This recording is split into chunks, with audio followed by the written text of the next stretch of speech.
Hi everyone, I'm Clarissa Colton, an engineer on the adapters team here at Itential, and today I'm going to be giving an overview of using multiple mock data files with adapters. By the end of this video, you should be able to configure your adapter to use multiple mock data files, understand how IAP identifies the appropriate mock response using a hierarchy of rules, and successfully run a workflow using different mock data responses. Mock data is used to simulate data that will return from an external system in an API call. The previous video in the mock data series highlights how to use mock data with a single default file. However, there can be multiple files containing different mock responses based on different inputs to the call. Each entity contained in an adapter will have an associated action.json file that contains a list of calls or actions. Any additional mock data files will have a new entry in a particular actions response objects array in this file. Each mock response will be contained in a separate file in the mock data files subfolder under the particular entity we are working with. Here inside the projects entity, we can see our mock data subfolder containing all of our mock responses. By using the type field in the response object array, IAP can help identify the appropriate mock response. To identify the appropriate mock response, data will be matched to the type based on a hierarchy of rules. The rules are as follows: match data in the body, match data in a path variable, match data in a query or option, if there is a body, if there is a path variable, if there is a query, or if there is an option. These rules look at the body, path variables, and query variables involved in the request. These items are what is compared to the value set for the type property.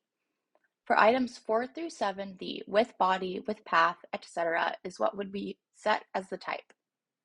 These items simply check that the request has a body, path variable, query, or option in the order listed above. The first three rules are slightly more complicated.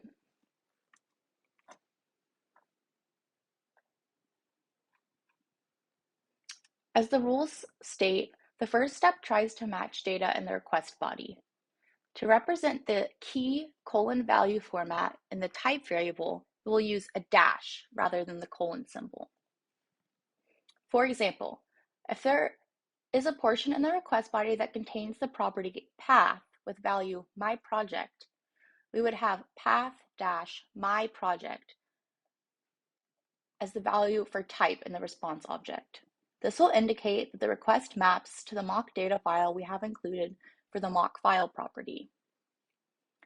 If a match is not found in the request body, the next step will be to try to match the path variables. There is a one-to-one mapping between the path variable content used in the request and the value for type. For example, if we had a path variable with the value 12345, we would use that for the type property in order to match this request. Finally, if a match is not found in the path variables, data and query variables will be checked. If a query variable looks like name equals John, we would use that same query as the value for type. Like mentioned earlier, the last four rules simply check for the presence or absence of the specified type in the order of body, path, query, and option. If none of these 7 rules apply, the default mock response will be used. Now we will have a quick demonstration of a few of the response selection rules being applied. We can see in the canvas here that we are making the same call 3 times.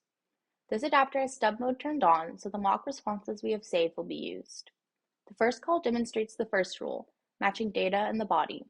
We can see here that the value in the body matches what we set earlier in the type field in our action.json file. Next, we will demonstrate rule number 2. We are making a call with ID set to 12345, which is what we had set for one of the types in our action.json. Notice that our body no longer contains path:myProject. So after evaluating the body and not finding a match, the adapter would move on to find the match in this path variable, ID. Finally, the third call does not match any of our mock files, so the default will be used. We can verify this by running the workflow and viewing our responses.